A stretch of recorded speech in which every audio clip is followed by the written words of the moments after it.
Hey everyone, and welcome to today's Explainer. I'm absolutely thrilled you're here.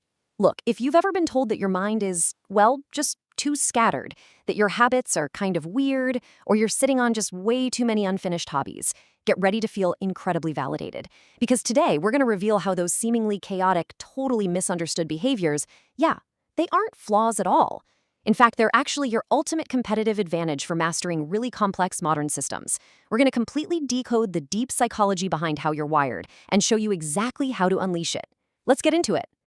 So here's our quick roadmap. First, we'll cover the traits of a sharp mind. Second, we'll look at the social habits of deep thinkers. Third, we're diving into the M-shaped mind advantage. Fourth, AI mastery and systems in action, where we'll actually bridge your deep psychological wiring directly to a highly technical AI workflow. And finally, number 5, we'll wrap up with the true cost of intelligence. Okay, let's dive right into section 1, traits of a sharp mind, validating the misunderstood. Have you ever felt judged by a world that just seems to reward loudness and speed over actual depth? There's this huge gap between societal assumptions and psychological reality. Take a messy workspace, for example. Society literally labels it as pure chaos, but to a sharp mind, that disorder is actually a highly flexible system for creative mapping and pattern building. You're not wasting your mental energy on visual perfection. You're focused on problem solving. Or think about a preference for winter. Society often codes winter as isolating, maybe even depressing. But biologically speaking, a sharp mind reaches sensory overload a lot faster than others. Winter naturally turns down the volume, right? It provides this low-noise environment where your thinking sharpens and your inner world can just stabilize. You're not choosing darkness, you're choosing cognitive clarity. Let's look at a few more of these hidden signs. Solitude, for instance, isn't about disliking people. It's actually the state where your reflection and imagination truly flourish. And here's a totally fascinating one, an affinity for cats. Believe it or not, psychology shows that loving cats reflects deep emotional attunement and what's called boundary intelligence.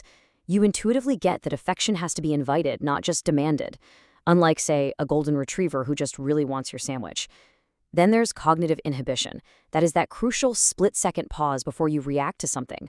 While everyone else is operating on these automatic emotional reflexes, you're using that pause to let your reasoning brain override the impulse. Plus, you're constantly practicing metacognition, questioning your own assumptions, basically thinking about your thinking. Moving right along to section 2, social habits of deep thinkers, the psychology of withdrawal. Let's look at how these internal traits manifest in your external world. Deep thinkers often curate really selective social lives, which society loves to just write off as antisocial. But actually, these behaviors are deeply self-aware mechanisms for energy protection. Having a blank profile picture, that's not about hiding. It's about identity control and long-term privacy in a digital world that's constantly demanding you perform. What about never hosting guests? To a deep thinker, your home is psychological territory. Having people over isn't just a casual visit. It's a massive drain on your mental energy because your safe space suddenly becomes a stage.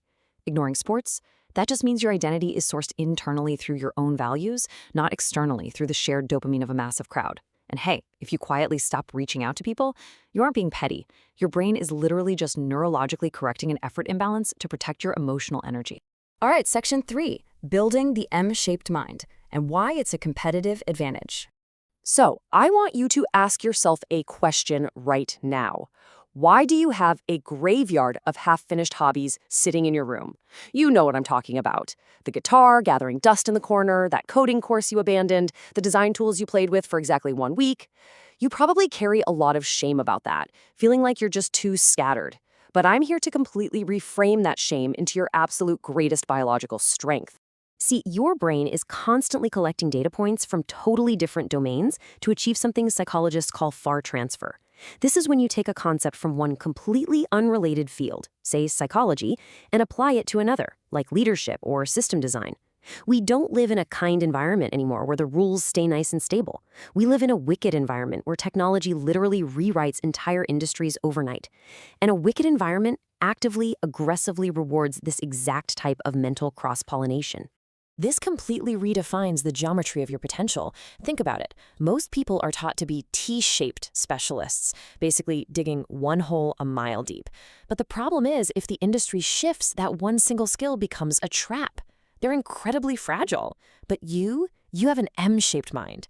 Those abandoned hobbies are not failures. They are multiple pillars of depth, all connected by this brilliant bridge of curiosity. In evolutionary biology, this is called redundancy. If one path fails, you've got backups. Your seemingly chaotic interests actually make you highly adaptable and practically unbreakable in a rapidly changing world. Now for Section 4, AI Mastery and Systems in Action. And this brilliantly illustrates how we can use this M-shaped advantage in the real world. Let's look at a literal exercise in FAR transfer by applying it to something highly technical, mastering an AI video workflow.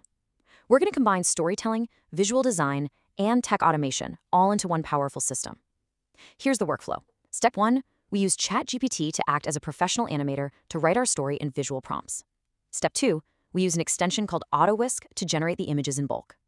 Step 3, we take those images into Grok for cinematic animation. And Step 4, we assemble the whole shebang in CapCut. Let's break down exactly how this solves some of the biggest headaches in AI right now. Okay, so the absolute biggest nightmare in AI generation is character inconsistency, right? Faces constantly changing in every single shot. Well, here is your M-shaped systems thinking at work. First, you ask ChatGPT for 20 sequential prompts. Then, you use the AutoWhisk Chrome extension, specifically version 7.6.0, for batch generation. But the real magic happens when you upload reference images of your main characters, like a boy and a fox, directly into AutoWhisk.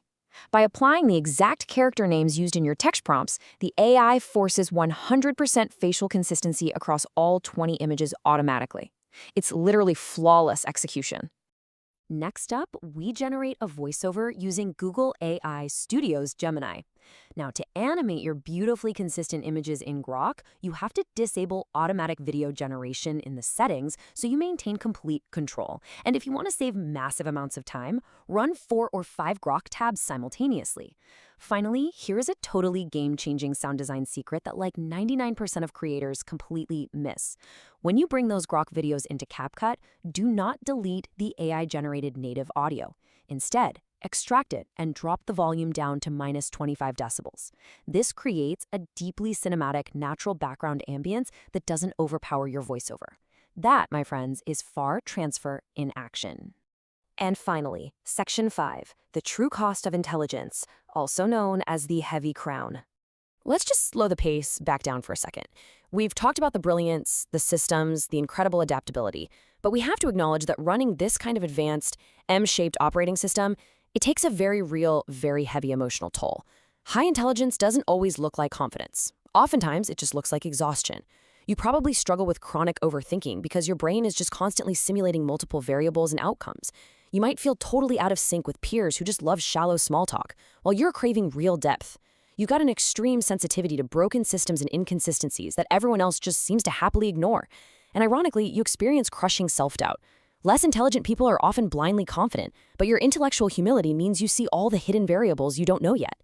And ultimately, this creates a really profound mental loneliness.